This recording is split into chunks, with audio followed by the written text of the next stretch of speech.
ഇടവിട്ട് സൈനസിനുണ്ടാകുന്ന ഇൻഫെക്ഷൻ കാരണം വിട്ടുമാറാത്ത തലവേദന അനുഭവിക്കുന്ന ഒരുപാട് ആളുകളുണ്ട്.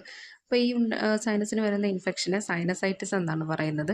സൈനസൈറ്റിസിനെ പറ്റിയിട്ടുള്ള കാര്യങ്ങളാണ് ഇന്ന് നമ്മൾ നോക്കുന്നത്. അപ്പോൾ ഇതിൻ്റെ മറ്റ് ഡീറ്റെയിൽസിലേക്ക് കടക്കുന്നതിന് മുന്നേ ആയിട്ട് ആദ്യം തന്നെ ഈ സൈനസ് എന്താണെന്ന് നമുക്കൊന്ന് മനസ്സിലാക്കാം. സൈനസ് എന്ന് പറയുന്നത് നമ്മൾ ശ്വാസം എടുക്കുന്ന സമയത്ത് ഈ ശ്വാസം നമ്മുടെ തലയൊട്ടിയിലൂടെ കടത്തിവിടാൻ സഹായിക്കുന്ന ചെറിയ അറകളാണ് സൈനസ് എന്ന് പറയുന്നത്. അപ്പോൾ ഇത് പ്രധാനമായിട്ടും 4 ടൈപ്പ്, അതായത് 4 പെയറാണ് നമുക്ക് സൈനസുകളുള്ളത്. അതിൽ 2 പെയർ കണ്ണിന് ബാക്കിലായിട്ടാണ് വരുന്നത്. അതിനെ സ്ഫീനോയിഡ് ആൻഡ് എത്തമോയിഡ് എന്നാണ് പറയുന്നത്. ഇനി മറ്റ് 2 പെയർ മാക്സിലറി സൈനസും ഫ്രോണ്ടൽ സൈനസും. മാക്സിലറി സൈനസ് നമ്മുടെ മൂക്കിൻ്റെ ഈ സൈഡിൽ ഒരു ശലഭത്തിൻ്റെ ആകൃതിയിൽ ഇങ്ങനെ ഈ കാണുന്നതാണ് മാക്സിലറി സൈനസ് എന്ന് പറയുന്നത്. ഫ്രോണ്ടൽ സൈനസ് എന്ന് പറയുന്നത് നമ്മുടെ കണ്ണും മൂക്കും കൂടെ ചേരുന്ന ആ ഭാഗത്ത്, നെറ്റിയുടെ ആ ഭാഗത്ത് വരുന്നതാണ് ഫ്രോണ്ടൽ സൈനസ് എന്ന് പറയുന്നത്. ഇങ്ങനെ ആകെ 8 സൈനസുകൾ നമുക്കുണ്ട്. ഇത് നമ്മൾ ഇങ്ങനെ നമ്മൾ ശ്വസിക്കുന്ന സമയത്ത് വായു കടന്നു പോകുന്ന ചെറിയ അറകളാണ്. അപ്പോൾ ഇതിൻ്റെ ഫങ്ഷൻ എന്താണെന്ന് ചോദിച്ചാൽ, നമ്മൾ ഈ ശ്വസനവായു ഇതിലൂടെ കടന്നു പോകുന്ന സമയത്ത് അതിനെ ഒന്നും കൂടി ഒന്ന് ഈർപ്പമുള്ളതാക്കുക. അതുപോലെ ഇതിനകത്ത് നമ്മളെ മൂക്കിലുണ്ടാകുന്ന പോലെ തന്നെ ചെറിയ സെക്രീഷൻസ് ഉണ്ടാകുന്നുണ്ട്. Mucus secretion. മ്യൂക്കസ് മീൻസ് കഫത്തിൻ്റെ ചെറിയ ഒരു സെക്രീഷൻ ഉണ്ടാകുന്നുണ്ട്. അപ്പോൾ ഇത് ശ്വസനവായുവിൽ എന്തെങ്കിലും പൊടിപടലങ്ങളോ മറ്റ് പത്തോജൻസ് എന്തെങ്കിലും ഉണ്ടെങ്കിൽ അതിനെ തടയാൻ വേണ്ടിയിട്ട് ഹെൽപ്പ് ചെയ്യും. പിന്നീട് നമ്മുടെ തലയൊട്ടിയുടെ ഒരു വെയിറ്റ് ബാലൻസ് ചെയ്യുക, നമ്മുടെ സൗണ്ടിൻ്റെ ഒരു ടോൺ ബാലൻസ് ചെയ്യുക, ഇങ്ങനെയൊക്കെ ഉള്ള ഫങ്ഷൻസാണ് സൈനസിനുള്ളത്. ഇനി ഏതൊക്കെ സാഹചര്യത്തിലാണ് ഈ സൈനസ് ഇൻഫെക്റ്റഡ് ആകുന്നതെന്ന് നോക്കാം. അപ്പം നമുക്ക് സാധാരണ ഒരു ജലദോഷം പനിയൊക്കെ വരുന്ന സമയത്ത് അത് ഈ അറകളിലേക്കൂടെ സ്പ്രെഡ് ചെയ്തിട്ട് അക്യൂട്ടായിട്ട് നമുക്ക് സൈനസൈറ്റിസ് ഉണ്ടാകും. അതായത് വന്ന് ഒരാഴ്ചയ്ക്കകത്ത് തന്നെ മാറുന്ന തരത്തിലുള്ള സൈനസ് ഇൻഫെക്ഷൻ ഉണ്ടാകും. പക്ഷേ നമ്മളിവിടെ പറയുന്നത് വിട്ടുമാറാത്ത തലവേദന ഉണ്ടാക്കുന്ന ഇടവിട്ട് വരുന്ന സൈനസൈറ്റിസ്, അതായത് കുറേ കാലം നീണ്ടു നിൽക്കുന്ന സൈനസൈറ്റിസ്. അപ്പോൾ അതിൻ്റെ കാരണങ്ങൾ എന്തൊക്കെയാണെന്ന് വെച്ചാൽ അതിൽ ഏറ്റവും ഇമ്പോർട്ടൻ്റ് ആയിട്ടുള്ള കാരണം എന്ന് പറയുന്നത് അലർജിയാണ്. അലർജി എന്തിനോടുമുള്ള അലർജി ആകും, പക്ഷേ ഇതുപോലെ തുമ്മൽ, ചുമ അങ്ങനത്തുള്ള ലക്ഷണങ്ങൾ ഉണ്ടാക്കുന്ന അലർജി, അത് മെയിനായിട്ടും ഡസ്റ്റ് അലർജിയിലാണ് കണ്ടിട്ടുള്ളത്. ഈ അലർജി ഉണ്ടാകുന്ന സമയത്ത് തുമ്മുകയും ചുമയ്ക്കുകയും ഒക്കെ ചെയ്യുമ്പോൾ നമ്മുടെ ബോഡി ആ ഉള്ളിലുള്ള കഫത്തിനെ പുറത്ത് കളയാനുള്ളൊരു ലക്ഷണങ്ങളാണ് ഇതൊക്കെ. അപ്പോൾ ഇതിനെ നമ്മൾ ഏതെങ്കിലും കാരണത്തെ കൊണ്ട് സ്റ്റോപ്പ് ചെയ്യുകയാണെങ്കിൽ, ആ ഒരു നാച്ചുറൽ ഡ്രെയിനേജിനെ നമ്മൾ സ്റ്റോപ്പ് ചെയ്യുന്നതെന്ന് വിചാരിക്കുക. അതായത് നമ്മൾ പ്രോപ്പറായിട്ട് ട്രീറ്റ്മെൻറ്റ് എടുക്കാതെ ഇപ്പോൾ മെഡിക്കൽ സ്റ്റോറിലൊക്കെ പോയിട്ടൊരു തുമ്മലിൻ്റെ ഗുളിക വാങ്ങി കഴിക്കുന്നു.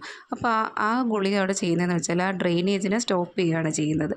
അപ്പോൾ ഈ മ്യൂക്കസ് അവിടെ കെട്ടി നിൽക്കും. അത് പിന്നീട് സൈനസിലേക്ക് പോയിട്ട് സൈനസിൽ കെട്ടി നിന്ന് സൈനസിൽ ഇത് ഇൻഫെക്ഷൻ ഉണ്ടാക്കുകയാണ് ചെയ്യുന്നത്. ബാക്ടീരിയലോ വൈറലോ ഒക്കെ ആകാം. ചില റെയർ കേസുകളിൽ ഫംഗൽ ഇൻഫെക്ഷൻസും കണ്ടിട്ടുണ്ട്. അപ്പോൾ അതിങ്ങനെ കെട്ടി നിന്ന് പിന്നീട് അത് ഇൻഫെക്ഷൻ ആവുകയാണ് ചെയ്യുന്നത്. അത് ഒന്നാമത്തെ കാര്യം. ഇനി രണ്ടാമെന്ന് പറയുന്നത് മൂക്കിലുണ്ടാകുന്ന ദശവളർച്ച. അപ്പോൾ ഈ ദശവളർച്ച വരുമ്പോഴും ഇതുപോലെ മൂക്ക് ബ്ലോക്കായിട്ട് ഡിസ്ചാർജ് പുറത്ത് പോകാതെ അതും ഇങ്ങനെ കെട്ടി നിന്ന് പിന്നീട് ഇൻഫെക്ഷൻ ആകാം. അതുപോലെ തന്നെയാണ് ഈ മൂക്കിൻ്റെ പാലത്തിൻ്റെ വളവ്, ഡീവിയേറ്റഡ് നേസൽ സെപ്റ്റം, ആ കണ്ടീഷനിൽ ഇതുപോലെ സൈനസ് ഇൻഫെക്ഷൻ ആവാനുള്ള സാധ്യതയുണ്ട്. ഇനി നമ്മുടെ ഭാഗത്തു നിന്നുണ്ടാകുന്നൊരു തെറ്റാണ്, നമ്മൾ തലയിൽ ഒരുപാട് എണ്ണ തേക്കുന്നു. അതുപോലെ തന്നെ ഈ എണ്ണ തേച്ച് കുളിച്ചതിന് ശേഷം നമ്മൾ ഉടനെ തന്നെ വെയിലത്തിറങ്ങി നടക്കുന്നു. അപ്പോൾ ഇത് രണ്ടും കോൺസ്റ്റൻ്റായിട്ട് ഈ സൈനസുകളിലേക്ക് നീരിറക്കം ഉണ്ടാകാനുള്ള കാരണങ്ങളാണ്. ഇത് പിന്നീട് ഇൻഫെക്ഷനായിട്ട് മാറും. ചില ആളുകളിൽ ഈ ആസിഡ് റിഫ്ലക്സ്, അസിഡിറ്റിയുടെ ലക്ഷണങ്ങളുള്ള ആൾക്കാരുണ്ടല്ലോ, നെഞ്ചരിച്ചിൽ, പുളിച്ചത് കെട്ടൽ. ഈ അസിഡിറ്റി ഉള്ള ആൾക്കാരിലും ഇതുപോലെ സൈനസൈറ്റിസ് ഉണ്ടാകാനുള്ള സാധ്യതയുണ്ട്. അപ്പോൾ നമ്മൾ അതിൻ്റെ കറക്റ്റായിട്ടുള്ള കാരണം എന്താണെന്ന് മനസ്സിലാക്കി വേണം ഒരു ട്രീറ്റ്മെൻറ്റ് എടുക്കാനായിട്ട്. ഇനി സൈനസൈറ്റിസിൻ്റെ ലക്ഷണങ്ങൾ എന്തൊക്കെയാണെന്ന് നോക്കാം. ഏറ്റവും ഇമ്പോർട്ടൻ്റ് ആയിട്ട് തലവേദന തന്നെയാണ്. അത് നമ്മൾ ഇതുപോലെ കുളിച്ചിട്ട് പുറത്ത് വെയിലൊക്കെ കൊണ്ടുവരുന്ന സമയത്ത് തലയുടെ ഈ 2 സൈഡിലായിട്ട് വരുന്ന തലവേദന. അതുപോലെ നമ്മുടെ തലയ്ക്ക് കണ്ണിന് ചുറ്റും മൂക്കിൻ്റെ സൈഡിലൊക്കെയായിട്ട് നല്ല വെയിറ്റ് ഫീൽ ചെയ്യും. അതുപോലെ മൂക്കിൽ നിന്ന് തൊണ്ടയിലേക്ക് കഫം ഇറങ്ങി വരും.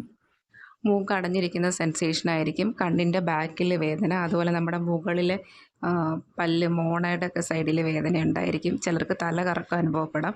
തുമ്മൽ, ജലദോഷമൊക്കെ ഇതിൻ്റെ കൂടെ ഉണ്ടാകും. ഈ മൂക്കിങ്ങനെ അടഞ്ഞിരിക്കുന്നതുകൊണ്ട് മണം കറക്റ്റായിട്ട് കിട്ടണമെന്നില്ല. ചിലർക്കിത് ചെവിയിലേക്ക് സ്പ്രെഡ് ചെയ്തിട്ട് ചെവി ചൊറിച്ചിൽ അല്ലെങ്കിൽ ചെവിയിൽ ഇടവിട്ട് പഴുപ്പുണ്ടാകുന്ന പോലത്തെ ലക്ഷണങ്ങളുണ്ടാകും. ഇനി ചരിഞ്ഞ് കിടക്കുന്ന സമയത്ത് മൂക്കിൽ നിന്നും ഇതിങ്ങനെ ഡിസ്ചാർജ് ഇങ്ങനെ ഒലിച്ചു വരുന്നത് കാരണം മൂക്കിൽ നിന്നൊരു ബാഡ് സ്മെല്ലുണ്ടാകാം, അല്ലെങ്കിൽ ഒരു പച്ച കളറിലുള്ള ഡിസ്ചാർജ് വരാം. കുട്ടികൾക്ക് ചിലപ്പം വായ്നാറ്റമായിട്ടും ഇതിൻ്റെ ലക്ഷണങ്ങൾ കാണിക്കാം.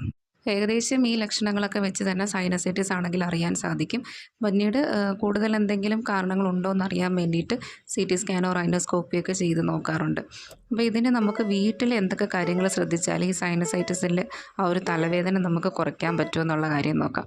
അപ്പോൾ അതിൽ നമ്മൾ ആദ്യം ചെയ്യേണ്ടതെന്ന് വെച്ചാൽ നമ്മൾ ഈ പറഞ്ഞ പോലെ എണ്ണ തേക്കുന്നത് ഓവറായിട്ട് തലയിൽ എണ്ണ തേക്കുന്നത് ഒഴിവാക്കുക. അപ്പോൾ അത് നീരിറക്കം കുറയ്ക്കാനായിട്ട് ഹെൽപ്പ് ചെയ്യും. ഇനി നമ്മൾ എണ്ണ തേക്കുകയാണെങ്കിൽ അത് കഴുകി കളഞ്ഞേക്കുക. അതുപോലെ ഈ സൈനസൈറ്റിസിൻ്റെ തലവേദന ഉള്ളവരാണെങ്കിൽ കുളിച്ചിട്ട് ഉടനെ വെയിൽ കൊള്ളാതിരിക്കാൻ വേണ്ടിയിട്ടും ശ്രദ്ധിക്കണം. ധാരാളം വെള്ളം കുടിക്കണം. അപ്പോൾ വെള്ളം കുടിക്കുമ്പോൾ ഈ കട്ടിക്കിരിക്കുന്ന ഡിസ്ചാർജിനെ അതൊന്ന് ഡൈല്യൂട്ട് ചെയ്യാനായിട്ട് ഹെൽപ്പ് ചെയ്യും. അതുപോലെ വൈറ്റമിൻ C അടങ്ങിയിട്ടുള്ള ഫ്രൂട്ട്സ്, ഇപ്പോൾ ഓറഞ്ച്, നാരങ്ങ പോലുള്ള ഫ്രൂട്ട്സൊക്കെ ധാരാളം കഴിക്കുന്നത് നല്ലതാണ്. ഇനി ഇങ്ങനെയുള്ളവർ എണ്ണ പലഹാരങ്ങൾ മാക്സിമം ഒഴിവാക്കണം. കിടക്കുന്ന സമയത്ത് തല ചെറുതായിട്ടൊന്ന് പൊക്കി കിടക്കുകയാണെങ്കിൽ ഇതിങ്ങനെ പുറത്തേക്ക് ഡ്രെയിൻ ചെയ്ത് വരുന്നതിന് അത് ഹെൽപ്പ് ചെയ്യും. ഇനി തലവേദന കുറയ്ക്കുന്നതിന് ഏറ്റവും നല്ലൊരു മാർഗ്ഗം എന്ന് പറയുന്നത് ആവി പിടിക്കുന്നതാണ്.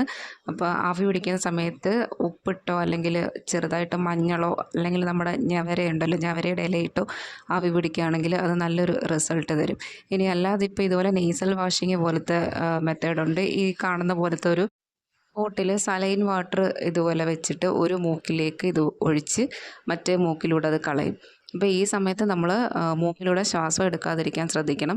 അപ്പോൾ ഏറ്റവും ബെറ്റർ എന്ന് പറയുന്നത് ആവി പിടിക്കുന്നത് തന്നെയാണ്. ആവി പിടിക്കുമ്പോൾ വിക്സ് അങ്ങനത്തെ ഉള്ളതൊന്നും യൂസ് ചെയ്യാതെ നമ്മൾ ഈ പറഞ്ഞ പോലെ ഉപ്പോ മഞ്ഞളോ അല്ലെങ്കിൽ ഞവരയിലേക്ക് ഇട്ട് ആവി പിടിക്കുന്നത് തന്നെയാണ് ഏറ്റവും ബെറ്റർ ആയിട്ടുള്ളൊരു മാർഗ്ഗം എന്ന് പറയുന്നത്.